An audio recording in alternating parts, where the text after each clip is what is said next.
श्री स्वामी समर्थ. तर तुमचं वेलकम आहे रेसिपी आणि बरंच काही यामध्ये. तर आज बनवलेले आहे होळी स्पेशल पुरणपोळी, नरम आणि लुसलुशीत. तर बघा कशी झालेली आहे. तर इथे काय काय साहित्य घेतलं आहे ते आपण बघूया. तर इथे घेतले अर्धा किलो डाळ, मैदा घेतला अर्धा किलो गूळ, वेलची, जायफळ, हळद आणि मीठ.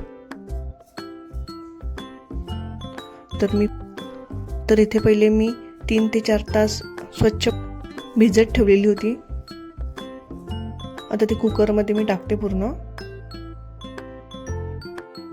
तर इथे अर्धा किलो डाळीला मी 1 ते 2 ग्लास पाणी घेणार आहे.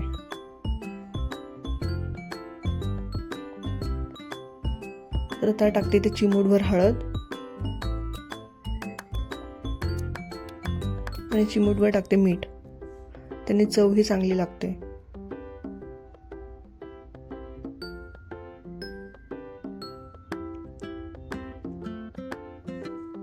तर आता मी कुकर ठेवते गॅसवर आणि त्यात 1 पळी तेल टाकते.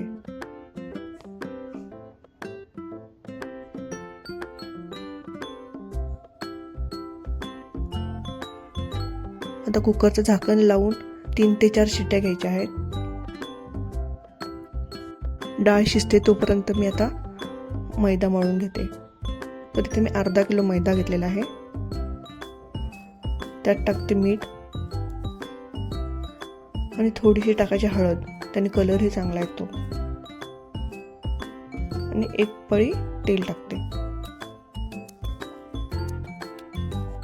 तर इथे चमच्याच्या साहाय्याने मी आता एकत्रित करते. चांगलं मिक्स करून घेते.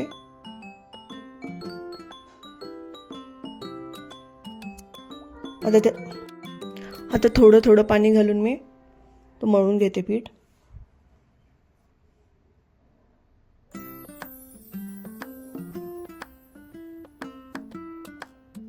पुरणपोळी अशी गोष्ट आहे की प्रत्येक सणाला ते आपण करतोच. महाराष्ट्रात ही हमखास होते.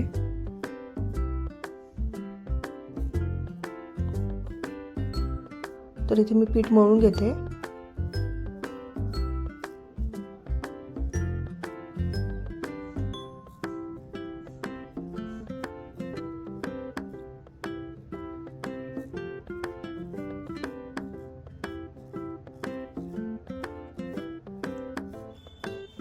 तर अशा प्रकारे पीठ मळून झालेलं आहे. पीठ थोडं कडकच ठेवलं आहे मी. तर आता एक तुम्हाला मी ट्रिक दाखवणार आहे, ती नक्कीच बघा.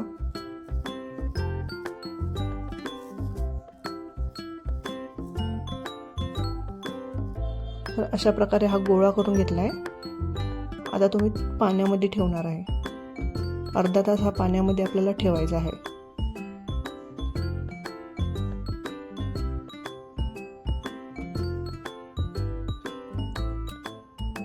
आता तो साईडला. आता गूळ कापून घ्यायचा आहे. ही मला सोपी पद्धत वाटते म्हणून मी गूळ कापून घेते. नाहीतर किसूनही घेऊ शकतो आपण.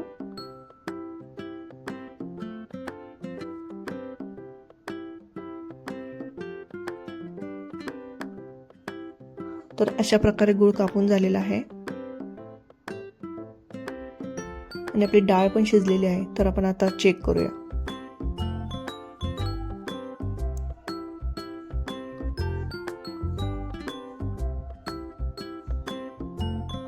तर अशा प्रकारे डाळ झालेली आहे. एकदम नरम झालेली आहे डाळ. जर तुम्हाला कटाची आमटी करायची असेल तर थोडं पाणी जास्त टाकायचं. त्यामध्ये टाकते मी गूळ. चांगलं मिक्स करून घ्यायचं आहे.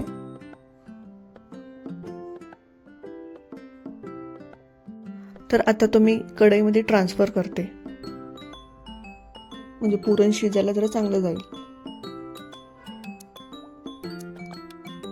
कढई आता गॅसवर ठेवायची आहे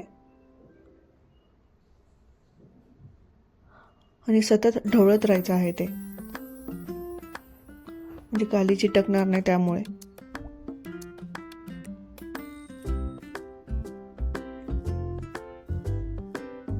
तर आता इथे वेलची आणि जायफळ मी बारीक करून घेते, पावडर करून घ्यायची आहे त्याची.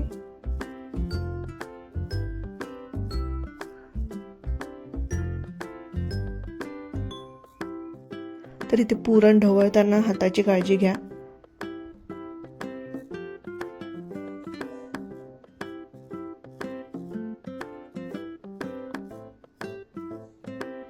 आता टाकते त्यामध्ये वेलची आणि जायफळची पावडर टाकते आणि चांगलं ढवळते. तर इथे आपलं पीठ पण झालेलं आहे अर्धा तास. आता चांगलं मळून घ्यायचं आहे तो.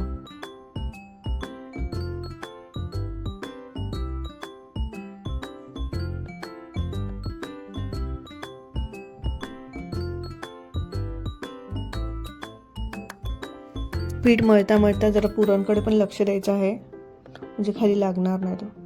तर हा असा जाडसर होत चाललेला आहे.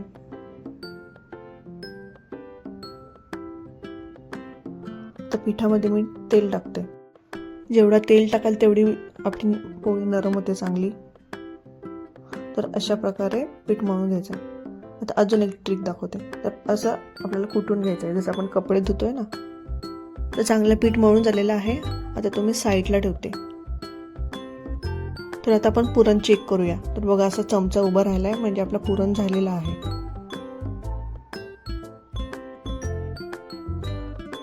पुरण गरम असताना चाळणीच्या साहाय्याने तो आपण बारीक करून घेणार आहोत. तर इथे नरम दिसतोय, पण घाबरायची काही गरज नाहीये. तो थंड झाल्यावर बरोबर होणार. तर इथे तांब्याच्या साहाय्याने मी आता तो बारीक करते.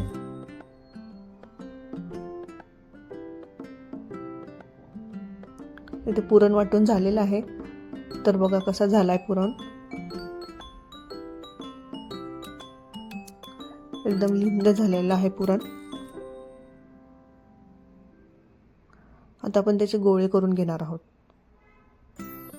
म्हणजे पोळी करायला बरं पडेल. तर असे पूर्ण गोळे करून घेते मी.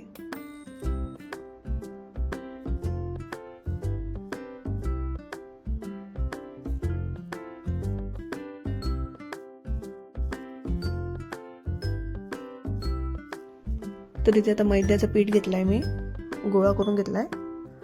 तर अशा प्रकारे त्याची पारी करून घ्यायची आहे.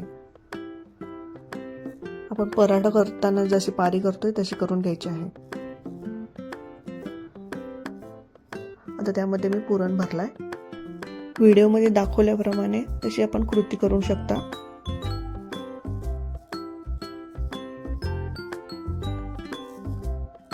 तर इथे एक गोळा आपला रेडी झालेला आहे. असे मी सगळे गोळे रेडी करते.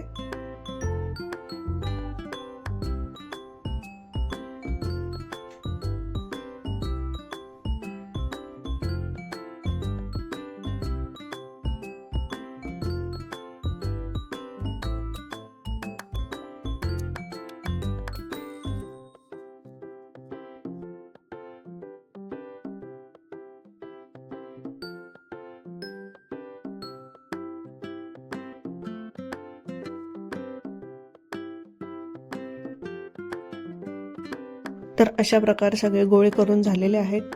आता मी पोळी लाटायला सुरुवात करते. एकदम हलक्या हाताने पोळी लाटायची आहे.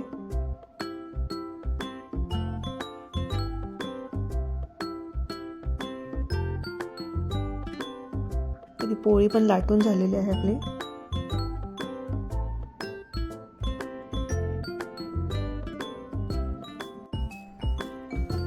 तर इथे मी तव्यावर पोळी ठेवते.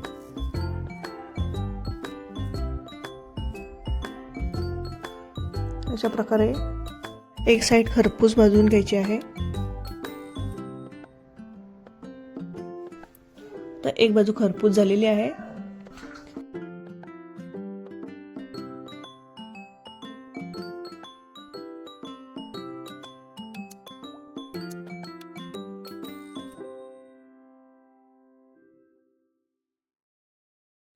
तर इथे आता दुसरी बाजू पण खरपूस भाजून घेते.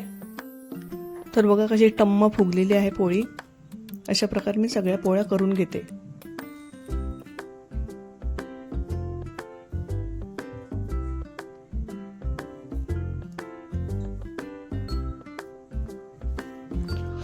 तर तुम्हाला माझ्या रेसिपी आवडत असतील तर नक्कीच लाईक, शेअर आणि सबस्क्राईब करा. शेअर पण करा, सपोर्ट करा. तर बघा इथे पण ही कशी टम्म फुगलेली आहे.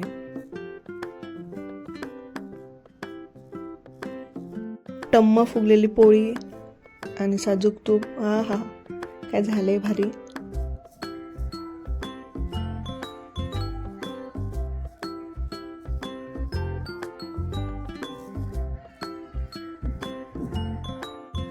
तर अशा प्रकारे अशा टिप्सनी आणि ट्रिक्सनी जर तुम्ही पोळ्या केल्या तर एकदम खुसखुशीत आणि नरम होतात.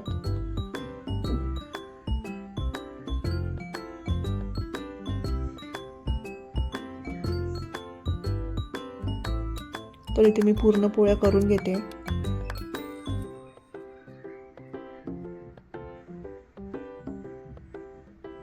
तर इथे पूर्ण पोळ्या करून झालेल्या आहेत. तर तुम्ही नक्कीच बघा कशा झाल्यात.